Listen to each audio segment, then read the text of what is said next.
नमो अरिहंताण नमो सिद्धाण नमो आयर्याण नमो ओवझायाण नमो लोये सर्व साहुण ऐसो पंच नमोकारो सब पावपणासनो मंगलानंत संदेशिन परमंग हवै मंगलम।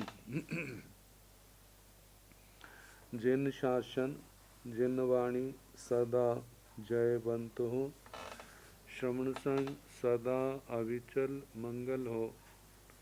मुक्ति को प्राप्त श्रमण भगवान महावीर स्वामी, उनकी परम पावन कल्याणी भागवती वाणी वाचक प्रमुख श्री इंद्र भूति गौतम आदि गणधर भगवंत युग प्रधानाचार्य परम पूज्य श्री सुधर्म स्वामी जी महाराज, उनकी परम पावन पाठ परंपरा वर्तमान आचार्य ध्यान योगी परम पूज्य श्री शिव मुनि जी महाराज एवं गुरुजन सबके पावन चरण सरोजों में मेरा अनंत अनंत बार वंदना नमस्कार।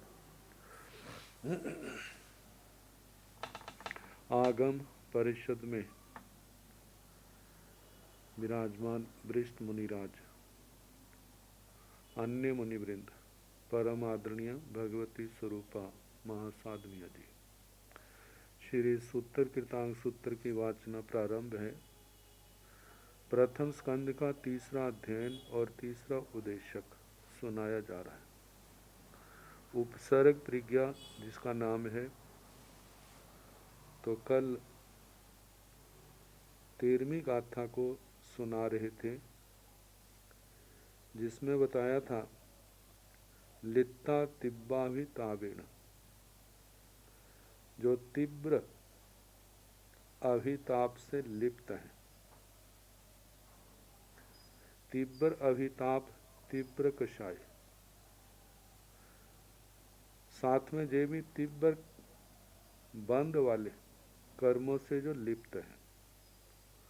उज्झिया उज्झित, जो सद विवेक से के द्वारा मन छोड़े हुए हैं, इससे रहित है।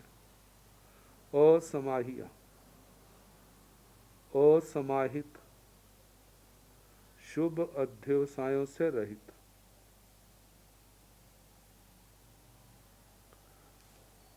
शास्त्र सिद्धांत में जो विशारद है वे मुनि उनको कह रहे हैं, नाति कंडूयं सेयं, घावों को खुजलाना अच्छा नहीं है, क्योंकि उससे वो बढ़ता है।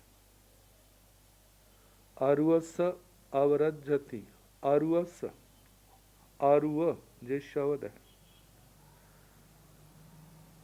नवोत्थनों के पाठ में भी अरुव शब्द आता है। अरुवं, वहां पर तो निरोग अर्थ के लिए आया है। रुज न रुज, रुज रोग न रुज अरोग। लेकिन जहां पर अरुव शब्द जो है, इसकी संस्कृत छाया अरुष भी लिखी है, अरुक भी लिखी है, तो उसका जो अर्थ किया है वह व्रण किया है। मतलब व्रण के अवरज्जति, व्रण को खुजलाना, बार बार खुजलाना, वह व्रण को घाव को बढ़ाने वाला होता है। इसी प्रकार असंबद्ध बातें करने से, एक दूसरे के प्रति असंबद्ध निराधार बातें करने से आपस में सद्भाव नहीं बढ़ता, सद्भाव खत्म होता है और बैर भाव बढ़ता है, और वह असमाधि का, क्लेश का कारण बनता है, और वह तीव्र कर्मों के बंध का कारण भी बनता है। जिस समय संप्रदायवाद बढ़ जाता है, तो कैसे अपने आप को अच्छा और दूसरे को निकृष्ट सिद्ध करने के लिए कितना प्रयास किया जाता है, और कषायों की कितनी तीव्रता होती है, वह समाधि का कारण ही असमाधि का कारण बनता है। तो इसलिए व्यर्थ की चर्चाओं का कोई लाभ नहीं है। अब आगे कहा जा रहा है, तत्तेन अनुसिद्धाते अपरिण्येन जानिया न एस न्याय मग्गे असमीक्षा बति किति। कहा तत्तेन अनुसिद्धाते अपरिण्येन जानिया, अपरिण्येन अप्रतिज्ञ, अप्रतिज्ञा का मतलब संसार से संबंधित जिसने कोई प्रतिज्ञा नहीं की हुई, ना ली है, केवल संसार से अलग हट करके, जिसमें मोक्ष, मुझे कर्मों के बंधनों से मुक्त होना है, उस पावन लक्ष्य को पाने के लिए जिन्होंने संयम तप की प्रतिज्ञाएं की हैं, लेकिन इसके अतिरिक्त संसारी कोई प्रतिज्ञा नहीं है। मुझे भौतिक सुख चाहिए, भौतिक समृद्धि चाहिए, मुझे यश चाहिए, मुझे कीर्ति चाहिए, ऐसी कोई जिनकी प्रतिज्ञा नहीं है, इन सब स्प्रियाओं से जो मुक्त है। जानिया, जो हेय और उपादेय के ज्ञाता हैं, आत्मा के लिए अच्छा क्या है, आत्मा के लिए हितकारी क्या है, आत्मा के लिए अहितकर क्या है, इन सबको जानते हैं। और जिन्होंने अहितकर को छोड़ दिया है, हितकर को अपना लिया, कहा ऐसे मुनि के द्वारा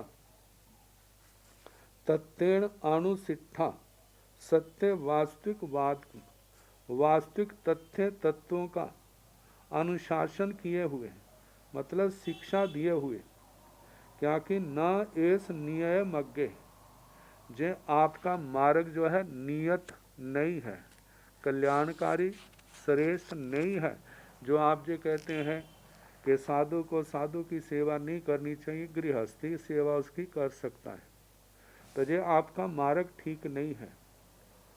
असमीक्षा बति किति, असमीक्षा, असमीक्षा, असमीक्षा का मतलब बिना विचारे कही गई, बति कृति, वाक कृति, आपका जो वाक कार्य है, वाणी के द्वारा जो कुछ आपने बोला है, ये सारा असमीक्षित वचन है, बिना विचारे बोले गए वचन है।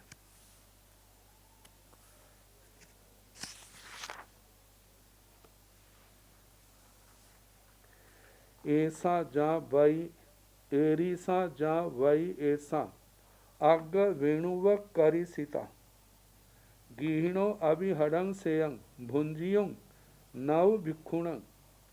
कहा एरिसा जा वही ऐसा, ऐसा जय है, एरिसा इस प्रकार की, जो आपने वचन कहे हैं, वही, वही का मतलब वाक, वाणी, शब्द, जा, जो वाणी जो आपने इस प्रकार की कही है, अग्र वेणुव करी सीता।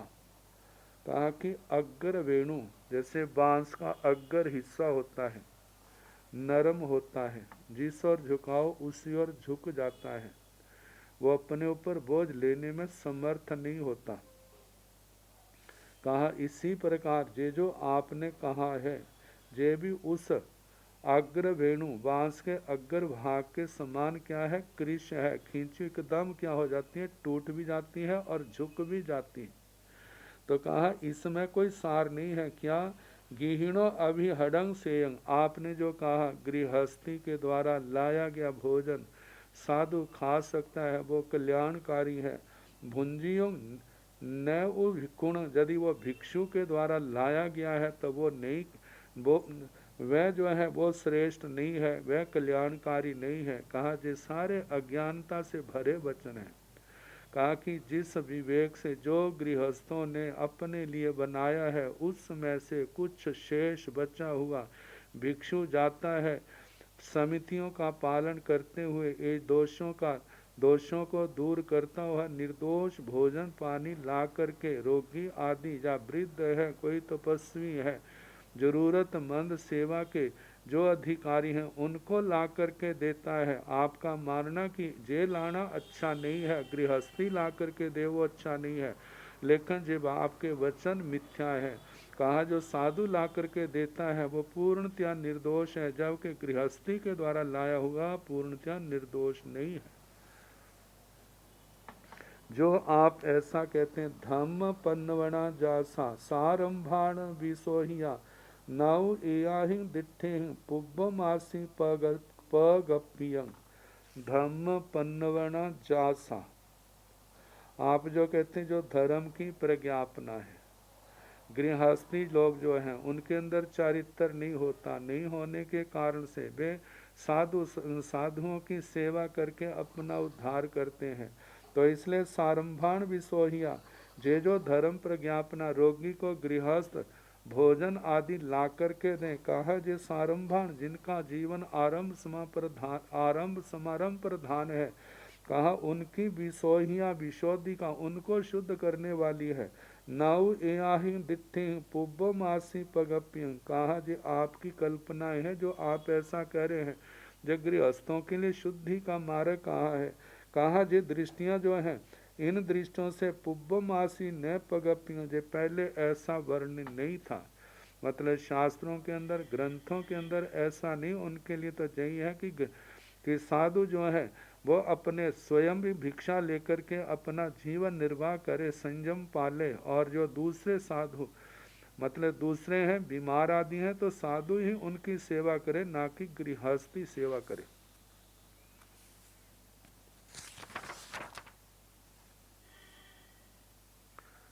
सब्बा ही अणुजुति ही अच्यंता जमितय तथो वायं निराकिच्चा ते भुजो भी पगबिया।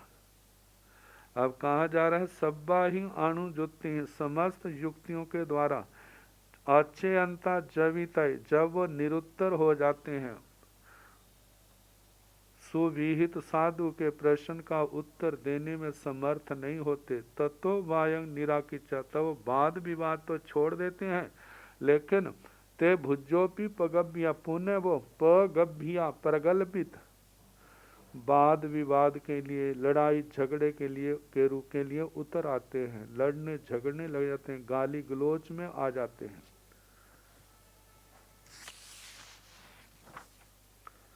राग दोषाभिभूयप्पा मिच्छत्तेन अभिदुता आउ से शरणं जंती टंकन इव पव्यं। वे लोग राग दोषाभिभूयप्पा, राग द्वेष से अभिभूत है आत्मा जिनकी, राग और द्वेष से पराजित है, अभिभूत है आत्मा जिनकी, ऐसे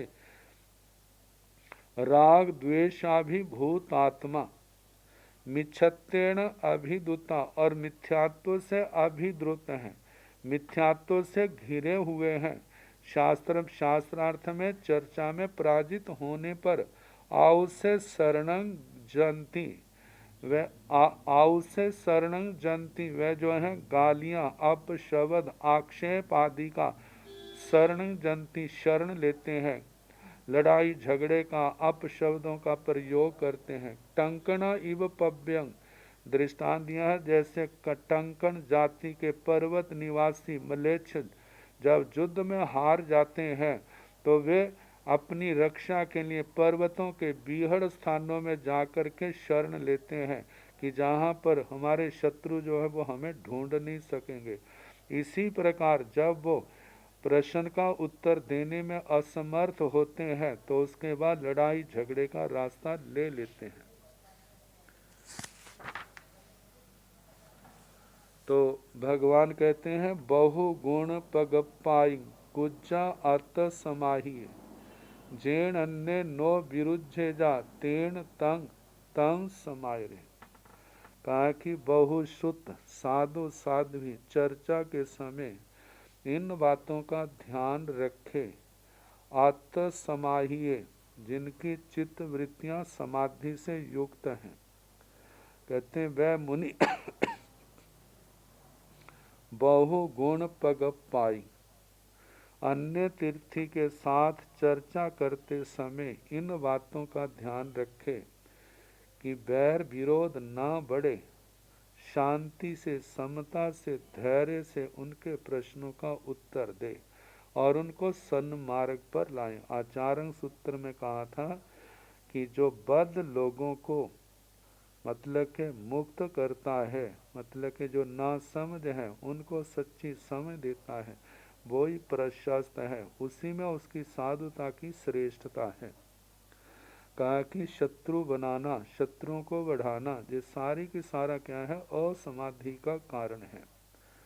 तो कहा जेण अन्य नो विरुद्धेजा, मतलब इस प्रकार की वाणी का प्रयोग करे जिससे अनेक गुण पैदा हो, सुनने वाला भी अपने को भी कोई नुकसान ना हो, और सुनने वाला जो है उसकी धर्म के प्रति रुझान होना चाहिए, सत्य के प्रति रुझान होना चाहिए, ना कि सत्य से धर्म से वो दूर हो। जेण अन्य नो विरुद्धेजा, उस वाणी के वाक व्यापार वाणी, जो शब्द जो समय संवाद किया जा रहा है उस संवाद से अन्य नो विरुद्धेजा, दूसरे जो है विरोध को प्राप्त ना हो, विरोधी ना बने। तेण तंग तंग समाये रहे, इसलिए उस कार्य को करे, इस प्रकार कार्य करे कि जो अशांति है वो भी दूर होनी चाहिए और शांति जो है वो चारों ओर फैलनी चाहिए, इस बात का सदा ध्यान रखना चाहिए। इमं च धम्ममादाय कासवेण पवेयम् कुज्जा भिक्षु गिलानस अगिलाय समाही। इमं च धम्मम आदाय, कहा इस धर्म को आदाय ग्रहण करके, कौन सा धर्म, जो अरिहंत परमात्मा ने बताया है, श्रुत धर्म, चारित्र धर्म, और जहाँ पर सेवा का प्रकरण आया, कहा सेवा वीयावृत्ति महानिर्जरा का कारण है। कहा कि संसारी लोगों की सेवा भी संसार में जो करते हैं वो भी निरर्थक नहीं होती, लेकिन जो आत्माएं 6 काया के जीवों की रक्षा करने वाले हैं, महाव्रती हैं, 5 महाव्रतों का पालन कर रहे हैं, 6ठे रात्रि भोजन के त्याग हैं, जिनके जीवन के क्षण क्षण, जिनका जीवन विवेक से परिपूर्ण है, 5 समिति 3 गुप्ती का पालन करते हैं, 10 यथि धर्म की आराधना करते हैं, वायु परिसर 3 प्रकार के उपसर्गों को समता से सहन करते हैं, ऐसे महर्षियों का, ऐसी पवित्र आचार के धनी आत्मों की जो सेवा रूप जो धर्म है, कहा कि जो भगवान महावीर स्वामी के द्वारा कहा गया है, ये कैसा है, महानिर्जरा महापर्यवसान का कारण है। स्थानक सूत्र में कहा है कि आचार्य उपाध्याय स्थविर कुल गण संग क्रियापात्री नव दीक्षित गलान साधर्मी, इनकी बिना गलानी के कोई सेवा करता है तो वो महानिर्जरा महापर्यवसान का कारण बनता है। और इसके साथ कहा कि इस सेवा के अंदर आत्मा को उत्कृष्टा रस आ जाए तो आत्मा तीर्थंकर गोत्र नामकरण भी बांध लेता है। तो कहा कि इस सब को जान करके जो भगवान ने कहा है कुज्जा भिक्षु गिलानस, इसलिए जो भिक्षु जो है गलान रोगी की अगिलाए बिना गलानी से, बिना घृणा के, समाहिए समाधि के साथ, मतलब अप्रसन्न चित्त मुद्रा में उनकी क्या करे, कुज्जा मतलब के सेवा करे, बीयावृत्ति करे।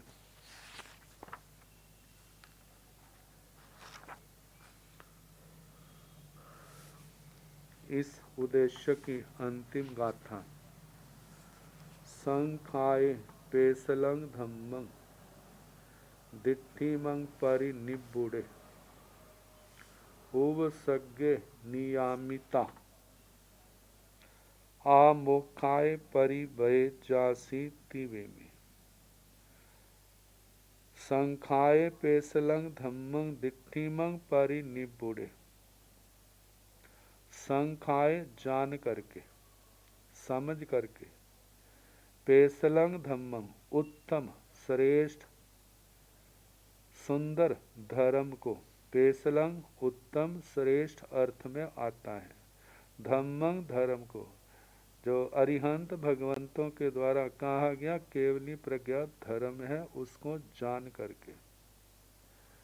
कौन, दिट्ठिमंग परिस निपुड़े, दिट्ठिमंग जो सम्यक दृष्टि से संपन्न है, पदार्थ के यथार्थ स्वरूप को जानने वाला है, उस सम्यक दृष्टि से संपन्न है। परिनिबुड़े, जिसने अपने राग देश को अत्यंत मात्रा में क्या किया है, शांत किया हुआ है। ऐसा मुनि पेसलंग धम्मंग, इस उत्तम श्रेष्ठ धर्म को संखाय जान करके, उपसर्ग नियामिता, इन उपसर्गों के ऊपर नियामिता, नियंत्रण करके, इनको सहन करके, इनको जीत करके, आमोक्षाय परिवैजासी तीवे में, आमोक्षाय, आमोक्ष मतलब मोक्ष प्राप्ति पर्यंत, जब तक आत्मा का मोक्ष नहीं होता तब तक परिवय परिव्रजित रहे, संयम का अनुष्ठान करे, संयम तप की आराधना करे, सम्य ज्ञान दर्शन चरित्र तप की आराधना के द्वारा एक एक क्षण को सफल बनाए। जे साधना आराधना क्या करने वाली है, आने वाले कर्मों को रोकने वाली है, नए कर्म बंध को रोकने वाली है, और प्राचीन कर्म को जो बंधा हुआ है उसको उसकी निर्जना करने वाली है। और ये संबर निर्जना ही आत्मा का मतलब के आत्मा के मोक्ष का कारण है, कर्मों के बंधनों से मुक्त होने का कारण है। तो तिवेमी आचार्य श्री सुधर्मा स्वामी जी महाराज फरमाते हैं, इस उद्देश्य का जैसा अर्थ मैंने सुना वह मैंने आपको सुनाया। अब इसके आगे इसी अध्ययन का चतुर्थ उद्देशक, चौथा उद्देशक का पूर्व के उद्देशकों में अनुकूल और प्रतिकूल उपसर्गों का वर्णन किया गया है। इन उपसर्गों के द्वारा कदाचित साधु विचार आचार से भ्रष्ट हो सकता है। अतः इस उद्देशक में उपसर्ग में स्थिरता का उपदेश दिया गया है। इस संदर्भ में सर्वप्रथम गाथा जो आगे आ रही है, कहा जाता है संसार, इस संसार से आत्मा ने निकलना है। तो इस संसार से निकलने के लिए हमारी रुकावटें क्या है, मोनी कर्म का उदय। मोनी कर्म जो पूर्व अवस्था में पूर्व काल में बांधा हुआ है, जब जब उदय में आता है तो आत्मा में दुर्बलता, कमजोरी जई प्रकट होती है, नाना प्रकार के दोष पैदा होते हैं, संयम में अरुचि और अति भाव आता है। अब जैसा जैसा कर्म उदय में आया है और उसके अनुसार जब उसके अनुकूल कोई वातावरण मिलता है तो आत्मा एकदम फिसलने के लिए तैयार है, उसी ओर बहक जाता है। आत्मा के अंदर संयम तप के प्रति जागरूकता का आना मुश्किल है, लेकिन अनादिकाल से आत्मा भौतिक सुखों को भोगने का आदी रहा है। जब कभी ऐसी सुविधा आती है तो आत्मा का रुझान एकदम उस ओर चला जाता है, क्योंकि अनादिकाल से उनका अभ्यास ही है। लेकिन संयम तप की ओर जब तक आत्मा जहाँ पर संघर्ष करना पड़ता है, उदय में आए हुए कर्मों को नष्ट करने के लिए आत्मा के अंदर स्थिरता, दृढ़ता, पवित्रता जो आनी बहुत जरूरी है। लेकिन जो परिसय उपसर्गों से घबराया हुआ है, जब कभी संयम के प्रतिकूल और संसार की ओर दृष्टि से अनुकूल ऐसी बात आती है तो एकदम उसका ध्यान उस ओर जाने के लिए उस ओर चला जाता है।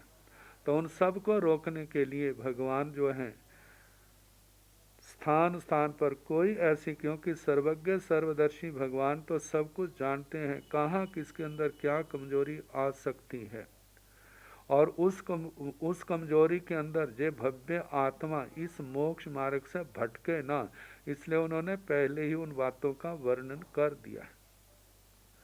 तो कहा कि आहंसु महापुरिषा पुब्बिंग तत् तवो धना उदयेन सिद्धि मावन्ना तथ मंदो विसीयति। कहा कि जब आहंसो, कितने अज्ञानी लोग कहते हैं जो इस धर्म से बाहर हैं, अरिहंत परमात्मा के इस निर्ग्रंथ मार्ग से बाहर हैं। क्या कहते हैं? महापुरुषा महापुरुष, पुब्बिंग का मतलब पूर्व काल में, तत् तवोधना, जो तप्त तपोधन थे, मतलब जिनकी तपस्या बड़ी ऊंची थी, बहुत उत्कृष्ट थी, ऐसे तपोधनी महापुरुष पुब्बिंग प्राचीन काल में का उदयन सिद्धिम आवन्ना, उदयन कच्चे पानी का सेवन करते थे, फिर भी उन्होंने सिद्ध गति को प्राप्त किया, उन्होंने कर्मों को क्षय किया। तथ मंदो विसीयति, ऐसे स्थान पर मंदो बुद्धिमंद, अपरिपक्व बुद्धि के साधक जे सुन करके अवसोचते, यदि कच्चे पानी का सेवन करके आत्मा सिद्ध गति को प्राप्त हो जाती है तो इस अचित पानी के लिए घर घर में भटकने की हमारे को क्या जरूरत है? जहाँ से जैसा मिलता है कच्चा पानी ले लो। और हम ऐसे जाने की जरूरत, ऐसी बातें जो जिनको संयम का, मोक्ष मार्ग का पूर्ण रूप से एहसास नहीं है, बोध नहीं है, ऐसे जीव क्या है, एकदम भ्रमित हो जाते हैं। तो शास्त्रकार कह रहे तथ मंदो विसीयति, ऐसे कच्चे साधक जो हैं इस कच्चे पानी के सेवन आदि में क्या हो जाते हैं? विसीयति, प्रवृत्त हो जाते हैं।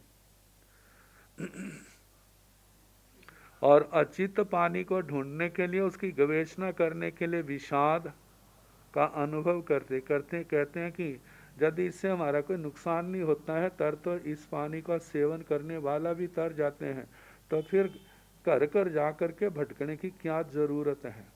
तो कहा जहां पर वे लोग क्या होते हैं, विषाद का अनुभव करते हैं। अब उन लोगों का नाम बताया है जिनका जिन शासन के अंदर भी नाम आता है। कहा कि इनके संबंध में तो आपके भी नाम आता है कि इन्होंने सिद्ध गति को प्राप्त किया है, संसार को तर गए हैं, और जो ऐसे जो काम करते हैं जिनके संबंध में आप रोकते हैं वो काम करते थे। जब वो करते थे तो इसका मतलब इस मार्ग में भी सिद्ध गति है, तो नाम लिए जा रहे हैं।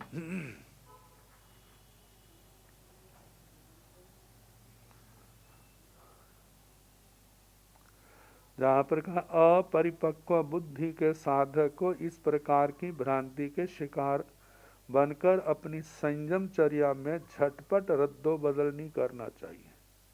अपने जो वरिष्ठ हैं, बड़े हैं, बहुश्रुत हैं, उनके पास बैठ करके उनका समाधान लेना चाहिए, ना कि अपने मार्ग को बदलना।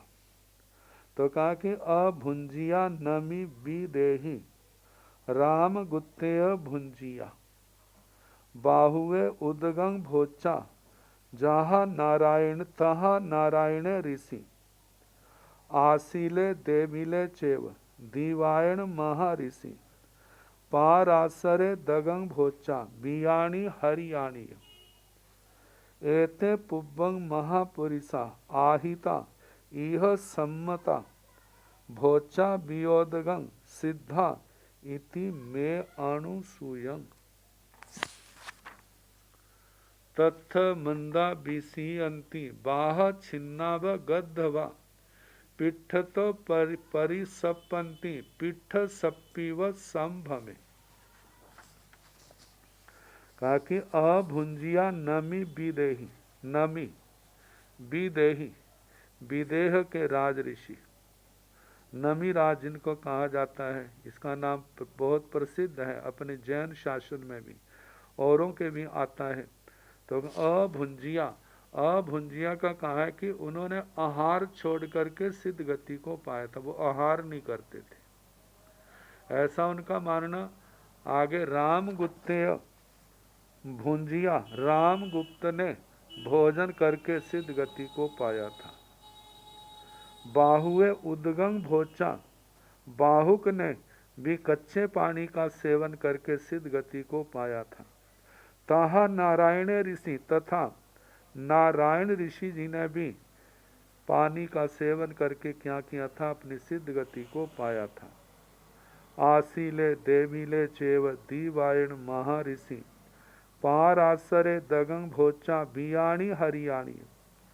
कहा कि आसीले आसिल देवीले देविल चेव और दीवायण महर्षि महर्षि द्वीपायन पार आश्रय पार आश्र दगंग भोचा, इन्होंने दगंग भोचा कच्चे पानी का सेवन करके बियाणी हरियाणी बीज और हरी वनस्पति इनका सेवन करके इन्होंने सिद्ध गति को पाया था। एथे पुब्बंग महापुरुषा जे पूर्व काल में महापुरुष आहिता कहे हैं, ऐसे हुए हैं जिन्होंने सिद्ध गति को पाया। यह सम्मता, अन्य जो कहने वाला कहने लगा कि यह आपके इस स्थान पर भी क्या है, जैन शासन में भी इनका नाम सम्मत है। भोचा बियोदगं सिद्धा इति में अनुसूयंग, वह बीज उदक मतलब के कच्ची वनस्पति बीजों का पानी का सेवन करके सिद्धा सिद्ध गति को प्राप्त हुए। इति मेयम अनुसूयम, ऐसा मेरे द्वारा अनुसूयम अनुश्रुत है, मेरे द्वारा सुना गया है। तथ मंदा विसी अंति, तो जहाँ पर कहा जा रहा है कि जहाँ पर मंदा जो मंद है, कच्ची बुद्धि के मंद साधक विसी अंति विषाद का अनुभव करते हैं, दुखी होते हैं। बाहा छिन्ना गद्धवा, बाहा छिन्ना कहा कि वह गद्धवा गधे के समान, कहा बाहा छिन्ना जैसे बोझ उठाने के कारण से जिसकी पीठ छिल गई है, तो कहा जैसे उसके ऊपर बोझ पड़ता है तो कैसे वह तड़पता है, कहा उसी के समान उनकी भी ऐसी दशा होती है। पिठ तो परिसपंती, वो पीठ पीछे पीछे पीछे सरकते हैं। पिठ सप्पी व संभ में, संभ में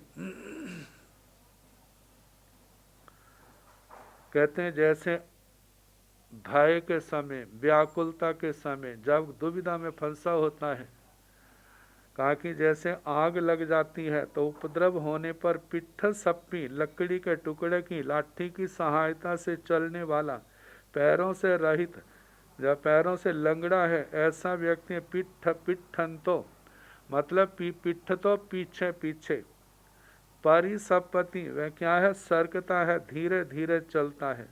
कहा जैसे वो धीरे धीरे चलता है, जैसे मानो कहीं पर आग लग रही है, जो जिनके पैर तो अच्छे हैं वो तो भागते हैं, जिनके पैर नहीं है लकड़ी के सहारे चलने वाले हैं तो वो भी क्या है, धीरे धीरे उन आगे भागने वालों के पीछे धीरे धीरे सरकते हैं, चलते हैं।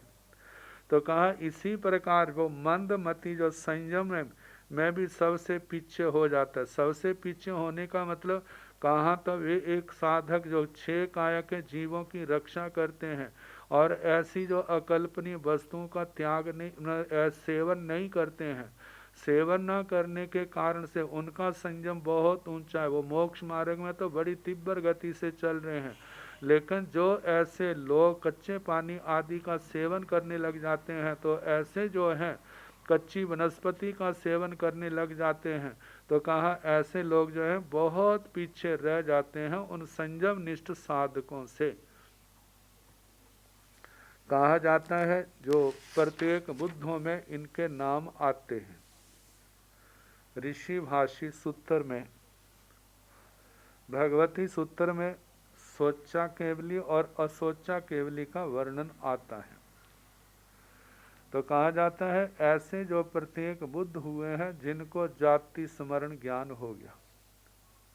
जाति स्मरण ज्ञान होने के बाद उन्होंने जो है 18 के 18 पापों का बाद में परित्याग कर दिया।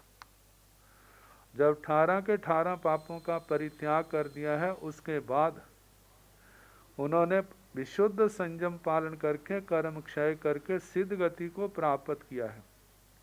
लेकिन दूसरे कथानकों में अन्य मतों के अंदर जहाँ इनका वर्णन आता है, वहाँ पर जाति स्मरण आदि का और बाद में विशुद्ध चर्या का उनके वर्णन नहीं आता।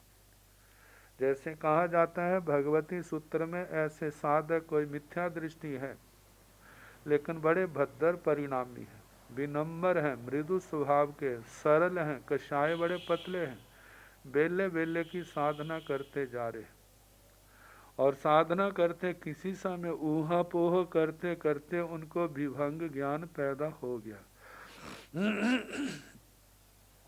जब विभंग ज्ञान पैदा हुआ है तो दूर दूर तक उनकी दृष्टि जा रही है, देख रहे हैं। तो उसमें जिन शासन को भी देखा, जिन शासन के रसिक उन महान साधकों के दर्शन भी हुए और उनकी चर्या उनको बहुत पसंद आई। और अपनी बुद्धि निर्मल होने के कारण से उनकी चर्या के प्रति उनको श्रद्धा भाव आ गया। जब श्रद्धा भाव आया है तो उनका जो मिथ्यात्व सम्यक्त्व के रूप में परिणत हो गया, जो उनके तीनों अज्ञान थे वे ज्ञान के रूप में परिणत हो गए। जब सम्यक दृष्टि होने पर जो अज्ञान थे वे ज्ञान के रूप में मति ज्ञान, शुद्ध ज्ञान, अवधि ज्ञान का रूप धारण कर लिया। अब उनके जीवन में विशुद्ध संयम आ गया है और उसका पालन करने के कारण से उनके परिणाम उत्तरोत्तर निर्मल होते जा रहे हैं। मानो पहले पहले गुण स्थान में थे, चौथे में आए, सातवें में आ गए, छठे सातवें में चक्कर लगा रहे हैं, और ऐसे विशुद्ध परिणामों से कर्मों की महानिर्जरा करते हुए ऐसे साधक क्षपक श्रेणी का आरोहण कर लेते हैं। क्षपक श्रेणी का जब आरोहण किया है तो मौनी कर्म की महानिर्जरा करते आगे बढ़ते जा रहे हैं। जहाँ पर क्षायिक सम्यक्त्व भी आ गई है, जैसे वो 8वें गुण स्थान में आए हैं, क्षायिक सम्यक्त्व के साथ अन्य प्रकृतियों का क्षय करते हुए 10वें गुण स्थान में जब उनका मौनी कर्म पूर्ण रूप से क्षय हो गया है तो ऐसे 12वें गुण स्थान में आ गए। जहाँ पर 3 अघाती कर्मों का क्षय होते ही 13वें गुण स्थान में आए हैं और वहाँ पर केवल ज्ञान, केवल दर्शन उनके प्रकट हो गया। आयु लंबी न होने के कारण से थोड़ी ही देर में उन्होंने क्या कि मतलब कि जब देखा कि आयु पूर्ण होने को है केवल ज्ञान, केवल दर्शन के द्वारा, और अंतर मुहूर्त शेष रहने पर वह जोगों का निरोध करते हैं। जब 5 ह्रस्व अक्षर उच्चारण जितना समय रहता है तो 13वें से 14वें गुण स्थान में आ जाते हैं, और शेष कर्म अघाती क्षय होने पर वे सिद्ध गति को प्राप्त होते हैं। ऐसी चर्चा भगवती सूत्र के अंदर ये बड़े विस्तार के साथ आई है। तो कहा कि ऐसा, लेकिन इनको ज़्यादा समय ना मिलने के कारण से बड़ी संक्षिप्त देशनाएं है ऋषि भाषी सूत्र के अंदर, और उसके अंदर प्राय करके जो ऐसा वर्णन आता है वो 18 पापों को छोड़ने का उपदेश देते हैं। लेकिन परिपक्व जिनकी बुद्धि नहीं है, पूर्ण जानकारी नहीं है, तो ऐसे जो है एकदम उनकी पूर्व की बातों को स्वीकार कर लेते हैं, लेकिन जो उनके जीवन में जो कल्याणकारी परिवर्तन था उसकी ओर ध्यान नहीं जाता।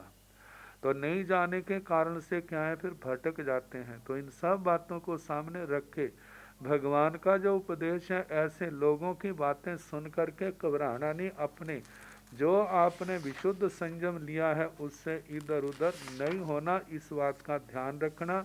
यदि आप ऐसा करोगे तो क्या होगा, अपने आप को ही धोखा दे रहे हैं। आगे वर्णन है, कितने संसार के अंदर ऐसे मत भी हैं, कहते हैं सुख से सुख पैदा होता है, दुख से दुख पैदा होता है।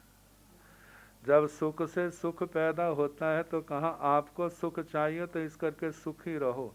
यदि आप दुखी होंगे तो आपके उस दुख से दुख ही पैदा होगा, पाप कर्म बनेंगे, फिर आप दुखी होंगे।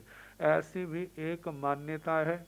तो कहा इह मेघे उभासंति सातं सातेण बीजति जे तथ आर्यम मग्गम परमं च समाहि।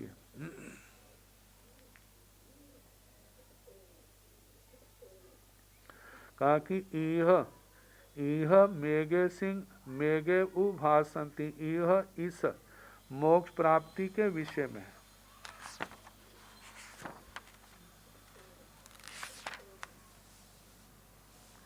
एक कितने एक भाषंति, इस प्रकार भाषण करते हैं, इस प्रकार कथन करते हैं कि सातं सातेण विज्जति, कि सुख सुख से ही विज्जति प्राप्त होता है। सुख जो है, सुखी रहेंगे तो आत्मा को सुख मिलेगा, यदि दुखी रहेंगे तो आत्मा को दुखी ही होना पड़ेगा। यदि हम इसको गहराई से देखें तो अपना ऐसा है, कहा जाता है दुखी होना क्या है। जिस समय आत्मा के अंदर धर्म ध्यान होता है तो उस समय देखा जाए तो शरीर में चाहे वेदना, लेकिन उनकी आत्मा में समाधि होती है, आत्मा में किसी प्रकार का क्लेश नहीं होता। यदि ऐसा धर्म ध्यान है फिर तो ठीक है। इस धर्म ध्यान के द्वारा पाप कर्म विशुद्ध अध्यवसाय भाव होने के कारण नए पाप कर्म जो है उनका बंद नहीं हो रहा और पुराने पाप कर्म कटते जा रहे हैं, और ऐसा निरंतर बना रहता है तो आत्मा सिद्ध गति का अधिकारी, शुक्ल ध्यान का अधिकारी बन जाता है। लेकिन जहाँ पर इन भावों को ना लेकर के, जहाँ तो जो है कि जो भौतिक सुख है, भौतिक सुख खाना अच्छा, पीना अच्छा, आराम से रहना, कहा ऐसे जीवन से उनका मतलब के भाव है। कहा ऐसे जीवन में रहते हैं तो ऐसा सुख सुख को ही पैदा करता है। तो इस करके हमें जो लंबी लंबी तपस्या क्या, वही इच्छाओं का निरोध क्या है, लंबे लंबे विहार क्या है जो कष्टदायक हैं, इनको करने की जरूरत नहीं है। कहा कि इनको करते हैं तो हमारी आत्मा दुखी होगी, और दुख से क्या होगा, नया दुख पैदा होगा। और जब यदि हम सुविधाओं में रहते हैं, सुख में रहते हैं, तो ये हमारे को एक सुख जो है अगले सुख को पैदा करेगा, आगे ऐसे सुखों की परंपरा बढ़ती जाएगी और एक दिन हमारा मोक्ष हो जाएगा। तो कहा जा रहा है कि सातंग सातेन विजय, सुख सुख से ही प्राप्त होता है। जे तथ आर्यंग मगम, परंतु कहा है कि इस मोक्ष के संबंध में जो आर्य मार्ग है, परमंग जो परम श्रेष्ठ है, समाहिए परम समाधि को देने वाला है। कहा कि वह वो कौन सा मार्ग है जो आत्मा को परम शांति देने वाला है, समाधि देने वाला है। वह मार्ग ज्ञान दर्शन चारित्र रूप है। सम्यक ज्ञान, सम्यक दर्शन, सम्यक चारित्र रूप है। लेकिन कहा जो लोग छोड़ देते हैं उसको, वे क्या है, मंद बुद्धि हैं, वे मूढ़ हैं। कहा कि अपने ही पैरों को कुल्हाड़ियों से काट रहे हैं। कहा कि आत्मा जो है, आत्मा का कल्याण का मार्ग जो ज्ञान दर्शन चारित्र ताप रूप जो है, जे चतुष्ट है, चार चीजें हैं जे आत्म कल्याण का कारण है। और इससे आने वाले कर्म रुकते हैं और पुराने जो हैं वो कटते हैं, और जे सिद्ध गति का कारण है। और जो भौतिक सुखों के सेवन करने से ऐसा मानते हैं वे अज्ञानता से ग्रस्त हैं, और ऐसे क्या है, आखिर में इस आत्मा को दुर्गतियों में वो आसक्ति ले जाने वाली है।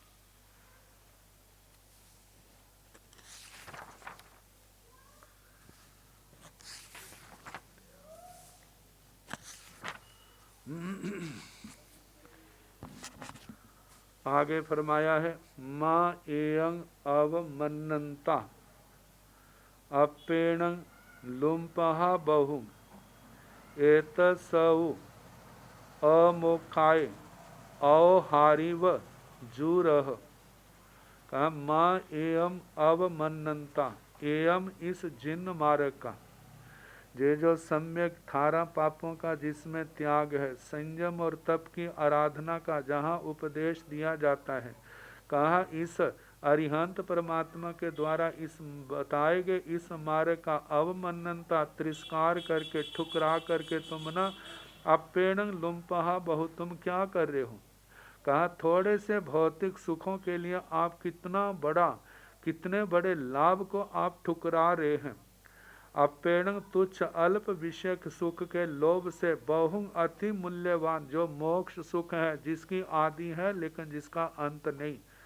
कहा कि थोड़े से सुखों के लिए अनंत सुख रूप जो मोक्ष है, माँ लुम्पह मतलब कि माँ लुम्पहा, उसको बिगाड़ो मत, उसको नष्ट मत करो। एतस अमोखाय, कहा एतस सुख से सुख प्राप्त होता है, इस मिथ्या पक्ष को अमोखाय नहीं छोड़ने पर, मतलब यदि आप नहीं छोड़ते हैं तो क्या होगा, अवहारी व जूरह, जैसे सोना छोड़ करके लोहा लेने वाला बणि की तरह तुम्हें जूरह, तुम्हें पश्चाताप करना पड़ेगा।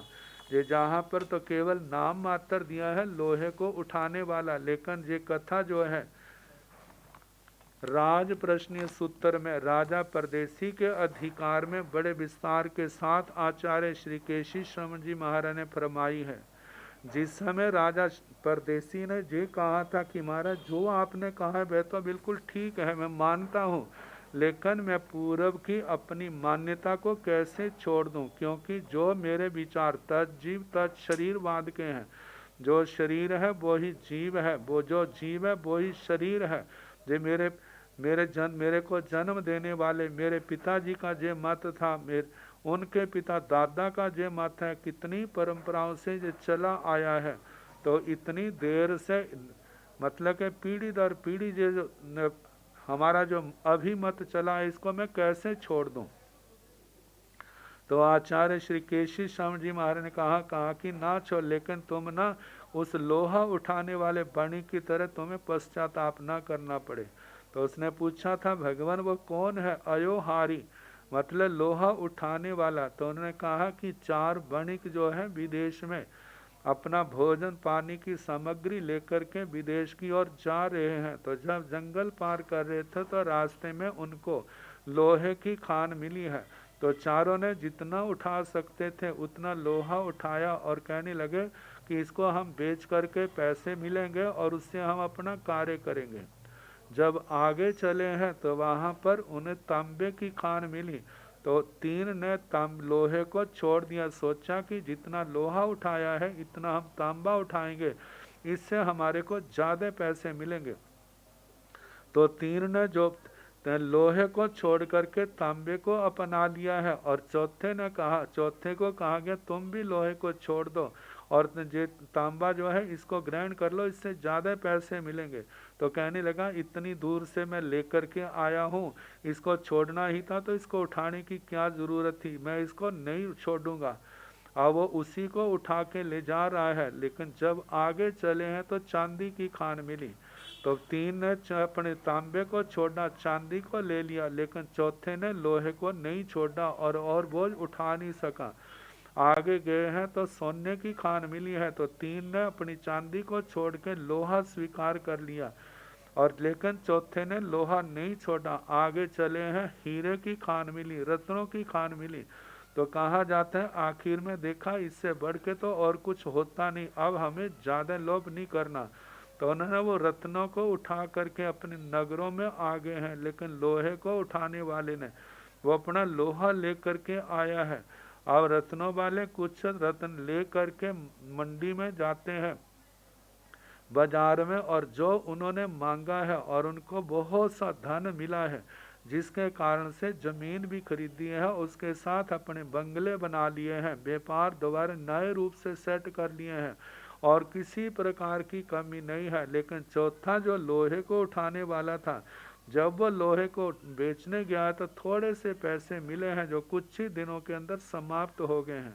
अब जब कभी उनके अपने दूसरे साथियों को देखता, अरे इनके पास इतना धन कैसे आ गया, तो जब उसको एहसास हुआ तो पश्चाताप करता है, रोता है, विलाप करता है, मैंने कितनी बड़ी गलती की, लेकिन इस गलती का अब सुधार नहीं। तो कहा इसी प्रकार जैसे लोहा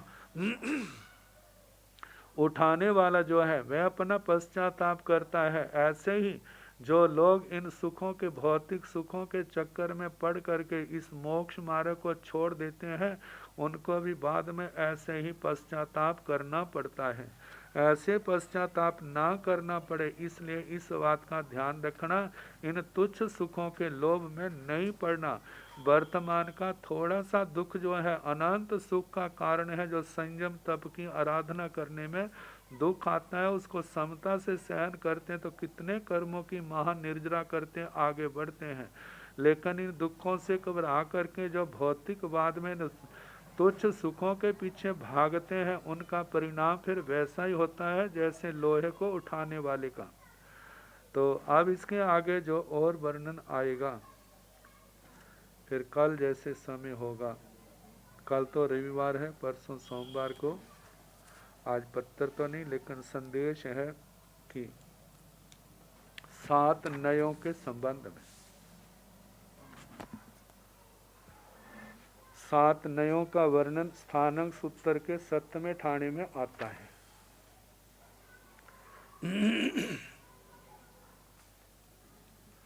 कहा जाता है 7 नए यदि सारे मिलकर के हैं, एक दूसरे की काट नहीं करते तो वो सुनए हैं। और 7 नए एक एक नए केवल अपने आप को सच कहता है, दूसरों का निषेध करता है, तो वो दुर्नय बन जाते हैं। और देखा जाए तो 7 नए जो हैं एक प्रकार से ऐसे हैं जैसे दुनिया की 7 प्रकार की मान्यताएं। तो भगवान ने 7 को कहा कि मिल करके जो ठीक है, यदि एक एक है तो सारी क्या है, मिथ्या है। अब जैसे इन नयों के नाम आते हैं नैगम, संग्रह, व्यवहार, ऋजु सूत्र, शब्द, समाभिरूढ़ एवं भूत। नैगम नय में वो दृष्टांत काफी प्रचलित है जो पहले भी सुनाया था, आप कहाँ रहते हैं।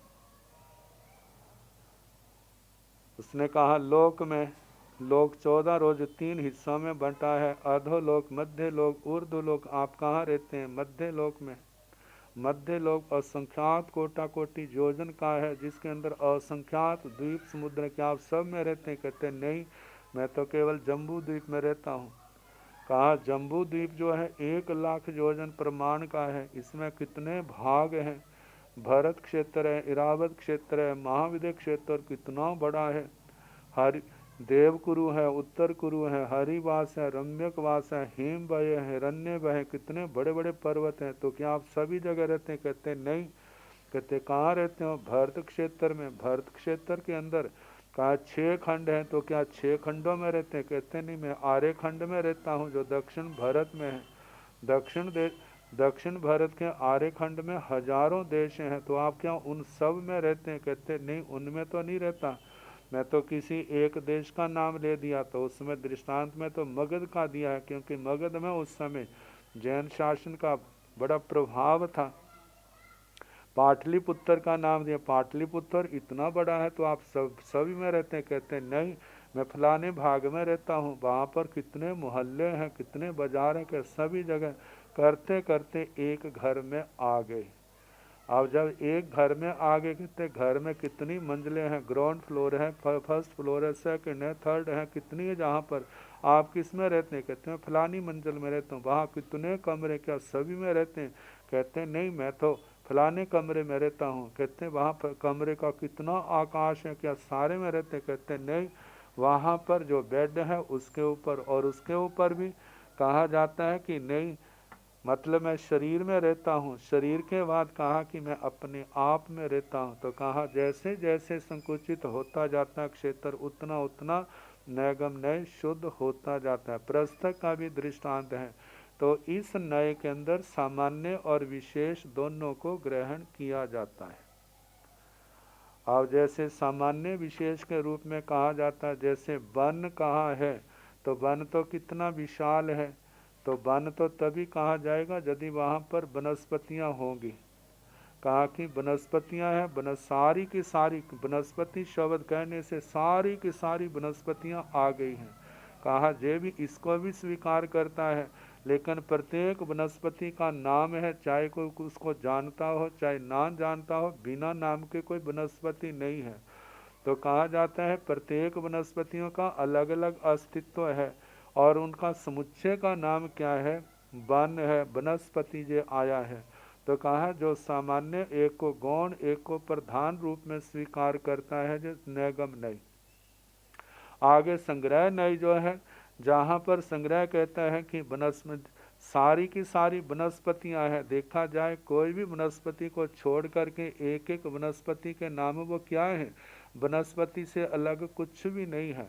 तो जिस समय जो संग्रह नय केवल अपने आप को सामान्य को मानता है, दूसरे का निषेध कर देता है, तो उस समय क्या होता है, जो दुर्नय बन जाता है। लेकिन जब संग्रह नय को ऐसा मानते हैं जिस दृष्टि से आप कह रहे हैं वह तो सत्य है, लेकिन प्रत्येक वनस्पति का नाम है वो भी सत्य है, प्रत्येक वनस्पति का अलग अलग अस्तित्व है वो भी सत्य है। तो कहा आप इसको भी स्वीकार करें। यदि वो स्वीकार कर लेता है उसको तो वह नए सुनय बन जाता है, लेकिन निषेध करता है मैं अपने से अलग, मतलब विशेष को कुछ व्यवहार को कुछ नहीं मानता, तो वो दुर्नय है। तो कहा जाता है कि सामान्य को मानने वाला जो है संग्रह नय जो है, मतलब अनेकता में एकता को देखने वाला संग्रह नय है। और उसके बाद व्यवहार नय जो है विशेष के लिए आता है। अब विशेष भी यदि ऐसा कहता है कि वनस्पति क्या चीज है, प्रत्येक वनस्पति का नाम है, सबका अपना अपना बताओ, इनके अलागे इनके अतिरिक्त और वनस्पति क्या है, इसलिए संग्रह नाम की कोई चीज नहीं है। तो जिस समय व्यवहार नय ऐसा कहता है तो उस समय वो दुर्नय बन जाता है। जब वो दुर्नय बन जाता है तो कहा जाता है उसको सुनय बनाने के लिए कहा आपने अनेकता में एकता को देखा, कहा इतने अंश में सच है लेकिन अनेकता के अंदर एकता भी छिपी हुई है, तो उसको भी ठुकराना जो है समझदारी नहीं है।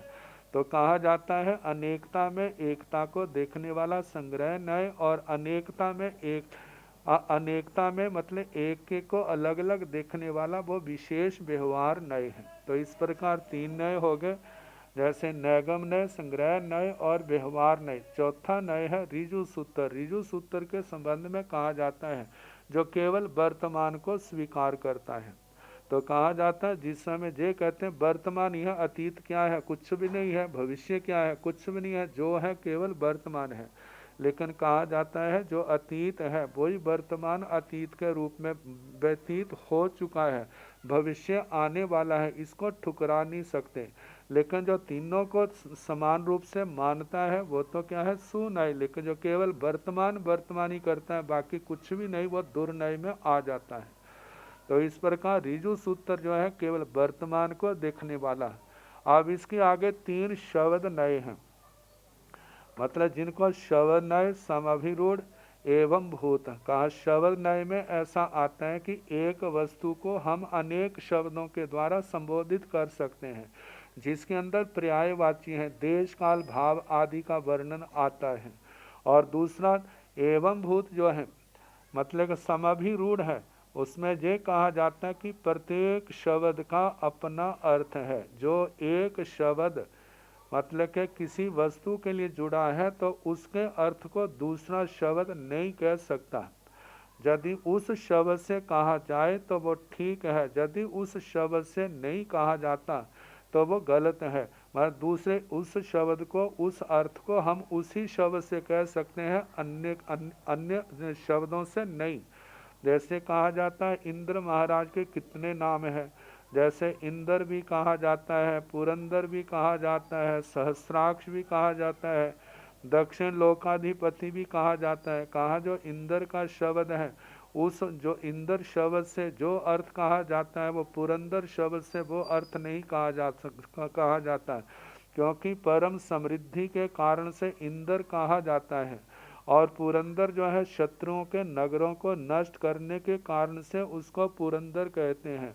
हजार आंखों जैसा तेज होने के कारण या हजार आंखें होने के कारण से उनको सहस्राक्ष कहा जाता है। बज्जर पाणी, उसके हाथ में बज्जर शस्त्र रहता है, इसलिए बज्जर पाणी उनको कहा जाता है। तो कहा प्रत्येक शब्द जो है अपना अर्थ कह रहा है, उस अर्थ को दूसरा शब्द नहीं कह सकता। इसलिए समभिरूढ़ में जिस शब्द का जो अर्थ है उसको उसी रूप में कहा जाए तो ठीक है, लेकिन दूसरे शब्दों का उस स्थान पर प्रयोग नहीं करता। जो ऐसी मान्यता है वह जो है समभिरूढ़। लेकिन संसार के अंदर जहाँ शब्द चलता है वहाँ समभिरूढ़ का भी प्रयोग होता है और एवं भूत का भी, लेकिन सबका अपना अपना स्वरूप बतलाते हैं। तो इस प्रकार समभिरूढ़ आगे एवं भूत। एवं भूत जो है वो नए ऐसा कहता है कि जिस समय जिस शब्द का प्रयोग किया जा रहा है यदि उस समय वैसी क्रिया हो रही हो तब तो उसका प्रयोग किया जा सकता है, अन्यथा नहीं। कहा कि जैसे इंद्र महाराज को पुरंदर कहा जाता है तो पुरंदर उसी समय कहा जाएगा जिस समय वो शत्रुओं के नगरों को नष्ट कर रहा है। जैसे किसी व्यक्ति को कुंभकार कहा जाता है, तो कुंभकार उसको तभी कहा जा सकता है जब वो कड़ा बना रहा हो, आगे पीछे नहीं। और इसी प्रकार यदि कोई रसोइया है तो रसोइया उसको उसी समय कहा जा सकता है जिस समय वो भोजन बना रहा हो। किसी को दर्जी कहा जाता है तो वो उसी समय कहा जाता है जिस समय वो कपड़े सी रहा हो, अन्य समय में नहीं। तो इस प्रकार एवं भूत जो है ऐसा इस प्रकार का उसका निर्देश है कि जो जिस समय जिस कार्य के अंदर रत हो उस समय उस शब्द का उसके लिए संबोधन प्रयोग किया जा सकता है, अन्य शब्दों से उसको नहीं कहा जा सकता। तो इस प्रकार कहा है कि सातों नयों का अपना अपना कार्य है, लेकिन भगवान ने कहा प्रत्येक नय अपने अपने स्थान पर ठीक है, लेकिन दूसरे नयों का निषेध करने के कारण से वो विवाद का कारण बनते हैं।